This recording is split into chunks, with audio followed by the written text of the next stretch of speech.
Hello guys, welcome back to my channel. അപ്പോൾ നമ്മളിന്ന് പരിചയപ്പെടുത്താൻ പോകുന്നത് എൻ്റെ വീട്ടിലത്തെ ഗാർഡനാണ്. അപ്പോൾ നമുക്ക് നേരെ പോവാം. ഫസ്റ്റ് ഈ ചെടിയാണ്. ഇതെന്താ പേരെന്ന് എനിക്ക് അറിഞ്ഞൂടാ. നല്ല പൂവുള്ള ചെടിയാണ്. അടുത്തെന്ന് പറഞ്ഞാൽ ഇങ്ങനത്തെ ചെടികളൊക്കെയാണ്. ഇത് ഫുള്ളും ഇതേപോലത്തെ ചെടികളൊക്കെയാണ്. കുറച്ചൊക്കെ കരിഞ്ഞിട്ടുണ്ട്. അതൊന്നും കുഴപ്പമില്ല. നമുക്ക് അടുത്ത ചെടിയിലേക്ക് പോവാം.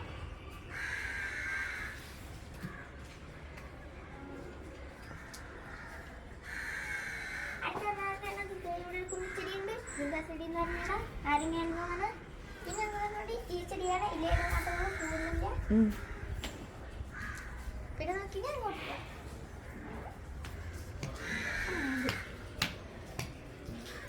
ഇത് നമ്മുടെ ഒരു പൂവാണ്. ഇതിൽ നല്ല ഭംഗിയുള്ള പൂവൊക്കെ വരുന്നത്. പേപ്പർ പൂ പോലത്തൊരു പൂവൊക്കെയാണ് ഇതിലുള്ളത്.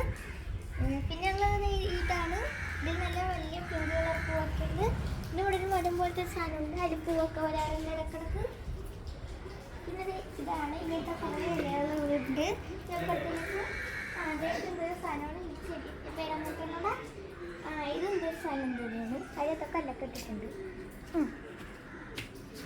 പിന്നെ ഇതെന്തെന്ന് പറഞ്ഞാൽ ഇതിൻ്റെ നല്ല ഭംഗിയുള്ള ചെടിയാണ്. ഇത് ക്രിസ്മസ് ട്രീ പോലത്തെ ഒരു ചെടിയാണ്. ഭംഗിയുണ്ട്. ഇതെന്തൊരു ഇതിലെന്താണ് ഇതിലെന്തൊരു ചെടിയുണ്ട്. പിന്നെ ഇതിലെന്തൊരു ചെടിയുണ്ട്. നമുക്ക് വേറെ പോകാം. നേരത്തെ കണ്ട പൂ. അതെ, ഇവിടെ ഒരു പൂവുണ്ട്. ഇത് വൈറ്റും ഉണ്ട്, പർപ്പിളും ഉണ്ട്. ആക്ച്വലി ഇത് കളർ മാറുന്നതാണ്. ഇത് പർപ്പിൾ കളറിൽ വരും, ദെൻ അത് വൈറ്റ് ആവും. ഇതാണ് അതിൻ്റെ പ്രത്യേകത.